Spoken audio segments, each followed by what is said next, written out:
Hello guys, welcome back to the Ayurveda channel. Hope you guys are doing well. आज हमारा जो chapter होगा वो हमारा भगंदर निदान, जो कि हमारा सुश्रुत निदान का चतुर्थ अध्याय है। प्रीवियसली हमने वीडियोस कंप्लीट कर ली हैं प्रथम, द्वितीय, तृतीय अध्याय का। अगर आप लोगों ने अभी तक उसे विजिट नहीं किया है तो आप हमारे प्लेलिस्ट में जाके, सुश्रुत निदान की प्लेलिस्ट में जाके उसे विजिट कर सकते हैं, जिसका लिंक आपको डिस्क्रिप्शन बॉक्स में मिल जाएगा, या फिर आप जो होता है चैनल पर जाके भी विजिट कर सकते हैं। तो बढ़ते हैं आगे और देखते हैं भगंदर निदान। तो मैं सबसे पहले आपको बता दूं, भगंदर निदान जो हमारा अध्याय है वो काफ़ी छोटा है लेकिन काफ़ी इम्पॉर्टेंट भी है, तो आप इसे ध्यान से पढ़ेंगे। तो कुछ इंट्रोडक्शन जो कि मैं बताऊंगी पहले, आप उसे अपने पेज के टॉप पर लिख लेंगे। ओके, तो बढ़ते हैं आगे। तो जो ये भगंदर है, आप इससे क्या समझते हैं? पहली बात, भगंदर क्या होता है? भग से आप क्या समझते हैं?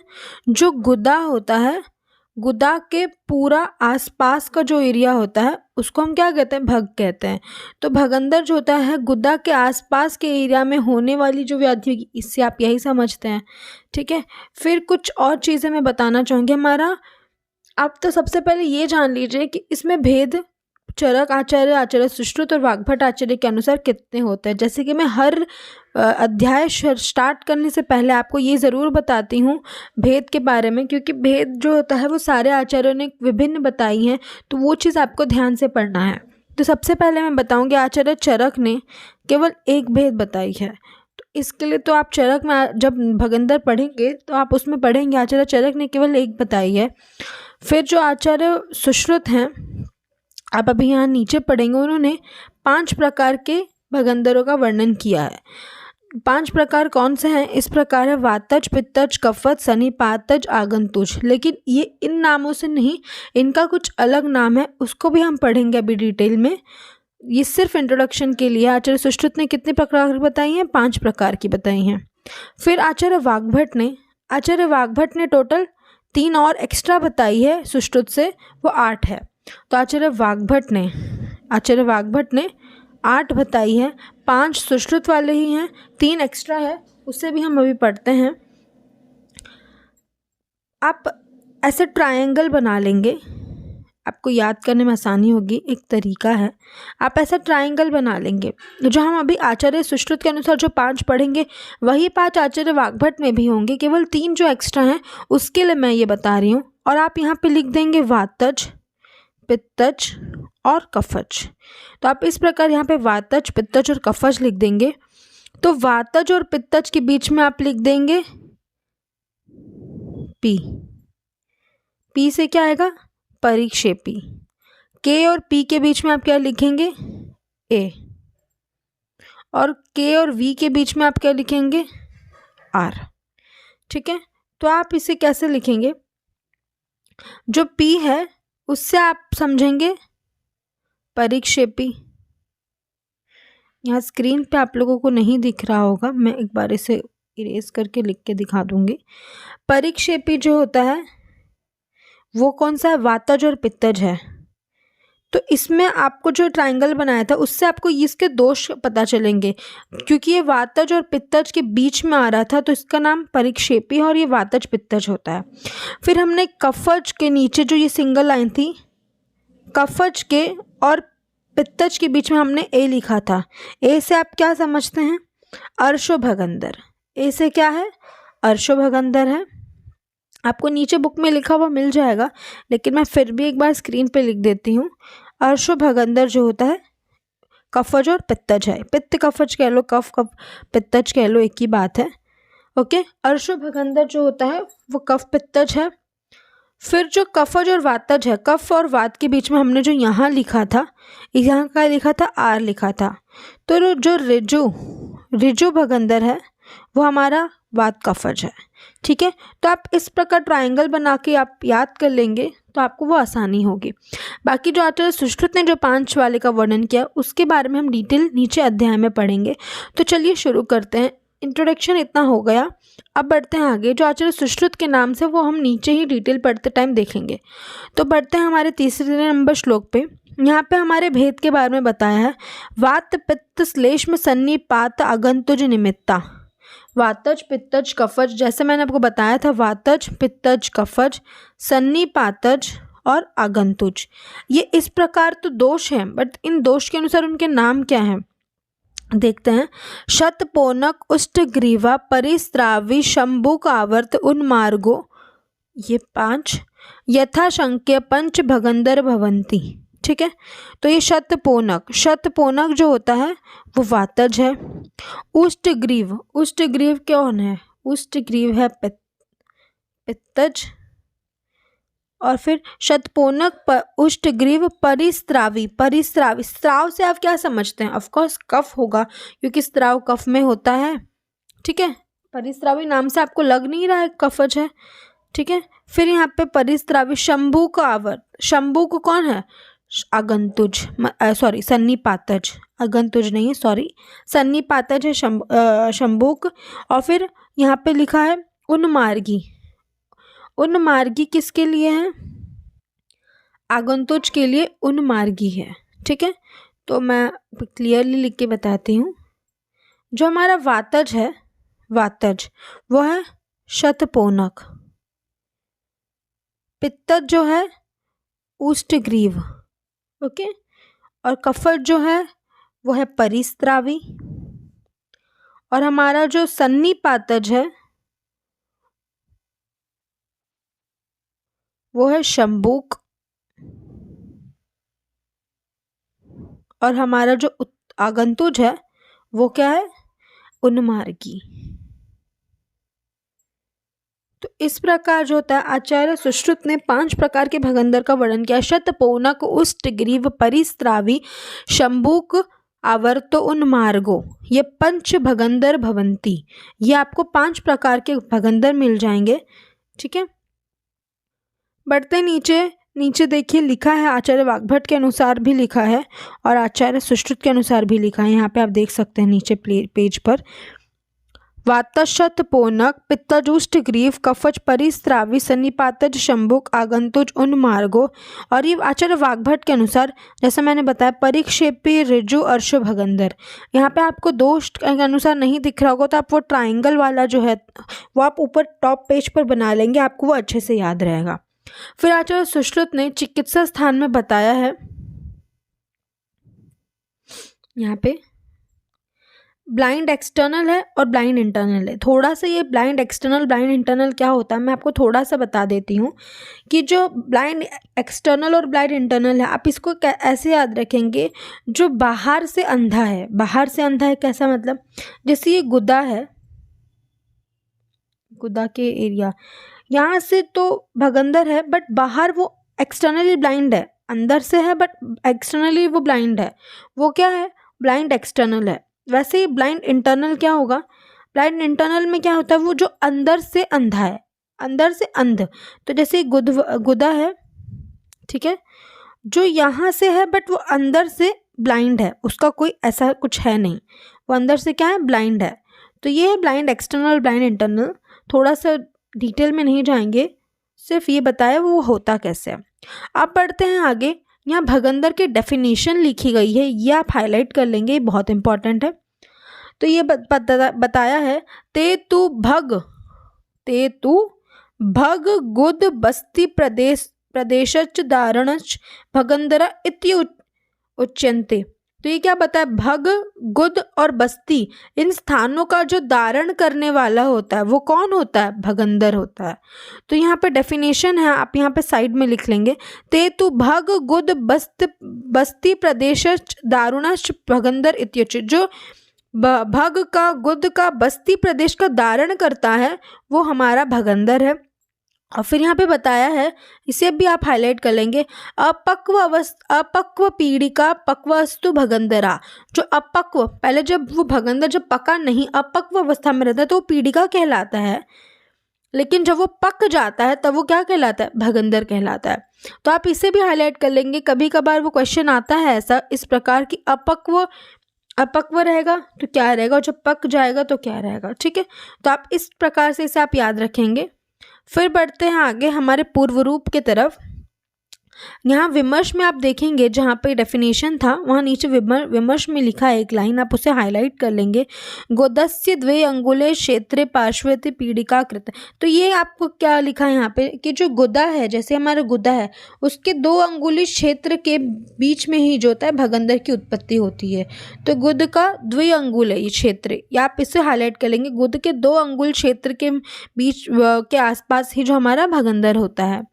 फिर यहाँ पे आपको दिख रहा होगा पूर्व रूप में तेषांतु पूर्व रूपाणी कटी कपाल वेदना कंडुर दाह शोफश्च गुदस्य भवंती। ये आप इसे हाईलाइट करेंगे। कटी कपाल वेदना ये बहुत इंपॉर्टेंट है। कटी कपाल वेदना किस में होगा? भगंदर में। कंडु होगा, दाह होगा, ये तो आप जानते हैं कि भगंदर है, कंडु दाह होगा, शोफ होगा, गुदस्य भवंती। तो यहाँ पे लिखा है कि कटी की अस्थियों में पीड़ा, कटी कपाल में क्या होगा? वेदना। कटी की अस्थियों में पीड़ा, गुद में खजली, दाह और सूजन, ये उसकी पूर्व रूप है। इनमें आप क्या हाईलाइट करेंगे? इसमें आप केवल हाईलाइट करेंगे कटी कपाल वेदना। यही आप, बाकी कंडू दाह ये तो होगा ही, ये ऐसे इनमें से क्वेश्चन नहीं बनेंगे। कटी कपाल वेदना आपको अच्छे से याद रखना है। फिर बढ़ते हैं आगे। अब हम लोग भेद अनुसार उसके अच्छे से लक्षण क्या है और उसके निदान क्या है, ठीक है, ये देखेंगे। तो सर्वप्रथम यहाँ पे शतपूर्णक है, आप इसे स्लैश करके वातज भी लिख लेंगे क्योंकि आपको पता है शतपूर्णक कौन सा है? वातज है। तो यहाँ पे वातज भी लिख लेंगे आप। फिर हम बढ़ते हैं। तत्र अपथ्य सेवनीनाम वायु प्रकोपिता सन्निवृत्ताम स्थिरो भूतो गुदभितो अंगुले द्वे अंगुले व मांस शोणिते प्रदुष्यित वरुण सी। यहाँ पे क्या लिखा है? जब अपथ्य का सेवन करते हैं, जब हम अपथ्य का सेवन करते हैं तो क्या होगा? वायु प्रकोपित होगा, वायु जो होता है स्थिर हो जाता है और गुद के 2 अंगुली 2 अंगुली मैंने ऊपर जैसे बताया 2 अंगुली के क्षेत्र में क्या करेगा? वो मांस शोणित प्रदूष्य, मांस शोणित तो क्या करेगा? दूषित करेगा। तो आप यहाँ पे ऊपर लिख लेंगे कि यहाँ पे दूष्य कौन है? दूष्य यहाँ पे मांस और शोणित है, ठीक है। फिर यहाँ पे लिखा है कि अरुण वर्णा व्रण, और क्या होगा? जब वो दूषित कर देगा मांस शोणित को, फिर प्रदूषित करेगा, फिर अरुण वर्णा व्रण प्रकिल्लम शतपोनक से। अब आपको यहाँ पे दिख रहा होगा कि जब वो मांस और शोणित को दूषित कर देगा तो क्या होगा? अरुण वर्ण का जो होता है पीड़िका उत्पन्न होगा। पहले आपको पता जब वो अपक्व रहेगा तब पीड़िका, जब पक जाएगा तब क्या बनेगा? भगंदर। तो अरुण वर्ण का क्या कहते हैं? पीड़िका को पैदा करता है, और ये पीड़िका जो होता है उस पुरुष के गुद के प्रदेश में क्या करेगा? एक मिनट। तो ये पीड़िका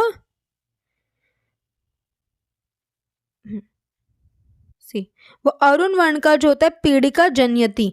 तो जब वो मांस और शोणित को दूषित करेगा तो क्या बनाएगा? अरुण वर्ण का लाल कलर का पीड़िका उत्पन्न करेगा। सास्य तोदी नाम वेदना विशेष। तो यहाँ पे पहले क्या उत्पन्न करेगा? वो पीड़िका तोद, सुई चुभने जैसी पीड़िका को उत्पन्न करे, सुई चुभने जैसी पीड़ा को उत्पन्न करेगा, वेदना उत्पन्न होगा।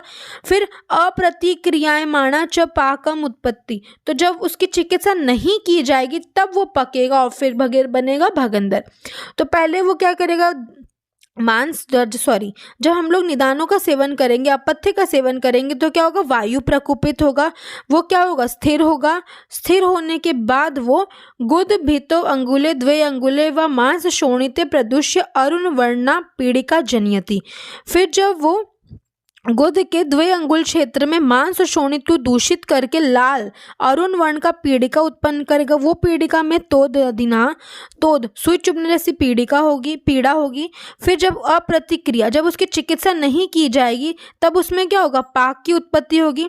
और पाक की जब उत्पत्ति होगी उसमें, फिर जब उसमें पाक होगा तो मूत्राशय के पास जो होता है वो व्रण जो होता है वो गीला रहेगा हमेशा, व्रण प्रकिल्लम गीला रहेगा। और शतपोनक अणुमुखे छिद्र पूर्यते। तो क्या होगा? आपको शत से क्या समझ आता है? 100, पोनक मतलब छिद्र। जब वो मूत्राशय के पास जो होता है व्रण बनाएगा, जो प्रकिल्लम मतलब हमेशा स्त्राव वाला गीला रहेगा, तो 100 छिद्र वाले जो होता है, 100 छिद्र मुख वाले जो होता है, नीचे विमर्श में देखिए आपको यहाँ पे अच्छे से समझ आएगा। यहाँ पे लिखा है सुई चुभने जैसी पीड़ा, इस पीड़िका के फटने से मूत्राशय के पास होने से गीला रहता है और छोटे छोटे छिद्रों से पूर्ण हो जाता है, अर्थात उनमें छोटे छोटे व्रण बन जाते हैं तथा वे छिद्र निरंतर स्वच्छ और झागदार। अब आपको यहाँ पे हाईलाइट करना है कैसा वो जो छिद्र होता है, कैसा स्त्राव बनाता है। फेन अनु ये आप इसे याद हाईलाइट कर, फेन अनुविधम अधिक स्त्रावम, ये आपको याद करना है कि कैसे स्त्राव उत्पन्न करेगा, स्वच्छ रहेगा और झागदार स्त्राव अधिक मात्रा में बहते हैं तथा व्रण जो होता है वो ताड़न, भेदन, छेदन, सुई चुभने जैसी पीड़ा को उत्पन्न करता है। तो आपको ये याद रखना है यहाँ पे कि वहाँ से कैसा स्त्राव होगा, फेन वाला स्त्राव होगा। ये वर्ड आप हाईलाइट करेंगे, व्रणश्च ताड़यते, भिद्यते, छिद्यते, सूचि, भीरव, निस्तुद्यते। तो और कैसा पीड़ा होगा, ताड़न, छेदन, भेदन इस समान का पीड़ा उत्पन्न करेगा। और फिर उसकी चिकित्सा अगर नहीं की गई, यहाँ पे लिखा है उपेक्षित, अगर चिकित्सा नहीं की गई तो वात, मूत्र, पुरीश, रेतस इन सब का जो होता है वहाँ से स्त्राव होगा। तो आपको ये याद रखना है कि कैसा वो फेन को मतलब कैसा स्त्राव वो पीड़िका उत्पन्न करेगा, और जब वो उसकी चिकित्सा उपेक्षा मतलब उसकी चिकित्सा नहीं की गई फिर उसके बाद कैसा स्त्राव होगा। तो आप इसमें क्या क्या हाईलाइट करेंगे, आपको इसमें याद क्या रखना है, पहले तो आपको याद रखना है कि किसको दूषित करता है, मांस और शोणित को दूषित करता है।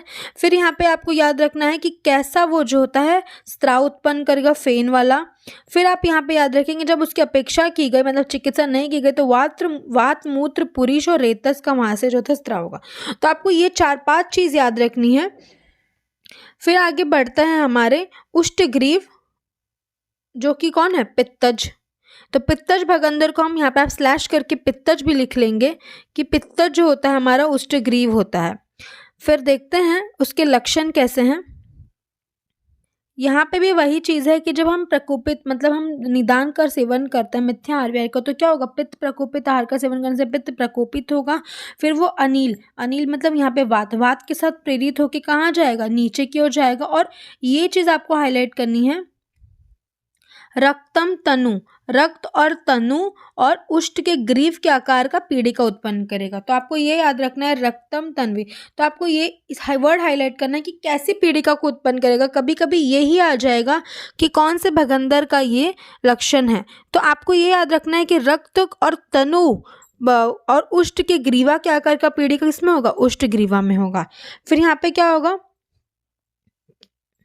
वही चीज़ जो वो पीड़िका होगा तो उसमें वेदना होगी, मतलब वेदना होगी। फिर उसके बाद जब उसकी अप्रतिक्रिया, फिर उसकी चिकित्सा नहीं की गई तो उसमें क्या होगा, पाक होगा। पहले की स्टोरी सेम, चिकित्सा नहीं की गई तो उसमें पाक होगा। फिर वो पाक जब हो जाएगा तो व्रण कैसा होगा, अग्नि, क्षार, अभाव के दाहते, उष्ण, ये सबसे आप समझ जाएंगे कि उष्टग्रीव मतलब पित्तज का है, क्योंकि इसमें दा, अग्नि, क्षार, दाहयते, दुर्गंध होगा, उष्ण स्त्राव होगा। उष्ण स्त्राव किस में होगा, पित्तज का, जहाँ पे ये सब आपको कॉमन है। ये सब आपको इतना याद रखने की ज़रूरत नहीं है।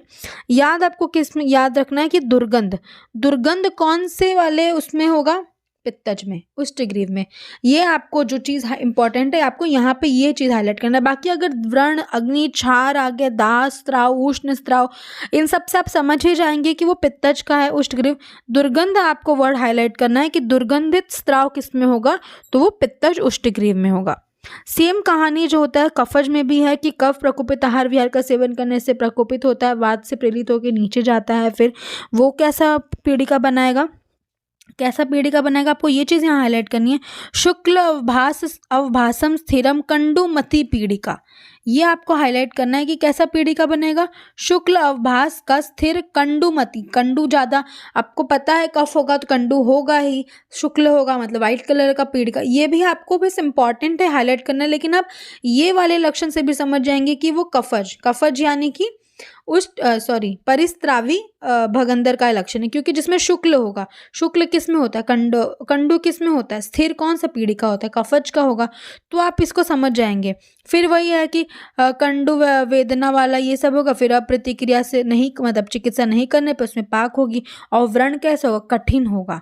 तो आपको ये याद रखना है व्रण कैसा होगा, कठिन होगा। फिर आगे बताया गया है कि उसमें कैसा स्त्राव होगा, जब व्रण उत्पन्न हो जाएगा फिर उसमें कैसा स्त्राव होगा। तो यहाँ पे बताया है कि कंडू होगा, बाद में उसमें पिच्छिल पिच्छल स्त्राव होगा, ये आपको याद रखना है कि उसमें खुजली निरंतर होगा और निरंतर चिकने मतलब पिच्छल स्त्राव का बहन होगा। तो आपको ये याद रखना है कि कैसा स्त्राव निकलेगा जब पाक होने के बाद, पिच्छल मतलब आप नीचे देख पा रहे हैं, निरंतर चिकने स्त्राव का उत्सर्ग करता है तथा उस व्रण की शोधन रोपण चिकित्सा न करने पर उसमें क्या होगा, वात मूत्र मल का और वीर, जैसे पहले भी हमने पढ़ा है कि अगर फिर से उसकी चिकित्सा नहीं की गई व्रण होने के बाद, फिर उसमें से वात मूत्र मल वीर इन सब का भी स्त्राव शुरू हो जाएगा। तो आपको ये सब कुछ जो होता है ये चीज़ें सब में होंगी, सिर्फ आपको याद क्या रखना है, पीड़िका कैसी है, स्पेशल विशेष भगंदर की, और उसमें से क्या होता है, पीड़िका में से व्रण उत्पन्न होने के बाद स्त्राव कैसा होता है। तो ये चीज़ आपको हाईलाइट करते हुए चलना है।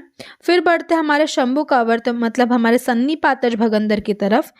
यहाँ पे भी सेम है, वायु प्रकुपित होगा, प्रकुपित पित्त श्लेष्म मतलब अब सन्निपातज है तो तीनों दोष प्रकुपित होंगे, तो वायु प्रकुपित होगा, पित्त श्लेष्मणु परिगृहत्व गत्व पूर्व अवस्था। फिर यहाँ पे आपको क्या याद रखना है, पीड़िका कैसे होगी, पाद अंगुष्ठ प्रमाण की पीड़िका होगी। ये चीज़ अब बहुत इंपॉर्टेंट है, आपको हाईलाइट करना है। सबसे अलग है कि इसमें जो उत्पन्न होने वाली पीड़िका होगी वो कैसी होगी, पाद अंगुष्ठ प्रमाणम मतलब पैर के अंगूठे के नीचे, आप विमर्श में देखिए, पैर के अंगूठे के प्रमाण की और सर्व लक्षणों से युक्त पीड़िका, सर्वलिंगम पीड़िका। अब ये सन्निपातज है, ऑफ कोर्स तीनों लक्षण होंगे इसमें, उसमें दाह भी होगा, इसमें तोद भी होगा, इसमें कंडु भी होगा, क्योंकि ये तीनों जो होता है, वातज में तोद विशेष होता है, पित्तज में दाह होता है, कफज में कंडु, तो इसमें तीनों लक्षण आपको मिलेंगे। आप यहाँ पे देख सकते हैं पीड़िका कैसी होगी, पाद अंगुष्ठ प्रमाणम और सर्वलिंगम पीड़िका जनित, सभी लक्षणों से युक्त उत्पन्न होगा। और यहाँ पे होगा तोद दाह कंडु, आप इसे हाईलाइट करेंगे, क्या होगा, इसमें तोद भी होगा, वातज का लक्षण है, कंडु भी होगा, कफज का लक्षण है, दाह भी होगा, पित्तज का लक्षण है। तो ये चीज़ आप देख पा रहे हैं। फिर यहाँ पे इसकी भी चिकित्सा अगर नहीं की गई, अप्रतिक्रियायमान, फिर उसमें पाक होगा, व्रण कैसा होगा, नानाविध व्रण स्त्राव। अब इसमें जो होता है अलग अलग, अब क्योंकि ये जो होता है तीनों लक्षणों से युक्त है तो इसको फूटने पे व्रण के अनेक प्रकार के रंग वाले, नानाविध व्रण स्त्रावम, तो इसमें क्या अनेक प्रकार के रंग वाले स्त्राव होगा। और जल के अधिक मतलब जैसे कहते नहीं है, यहाँ पे बताया है जैसे आप शंख देखते होंगे ऐसे अंदर के साइड से नीचे से ऐसे गोल गोल होता है, तो इसका व्रण कैसा होगा, शंख क्या भंवरे के समान ही इसकी विशेष पीड़िका होंगी।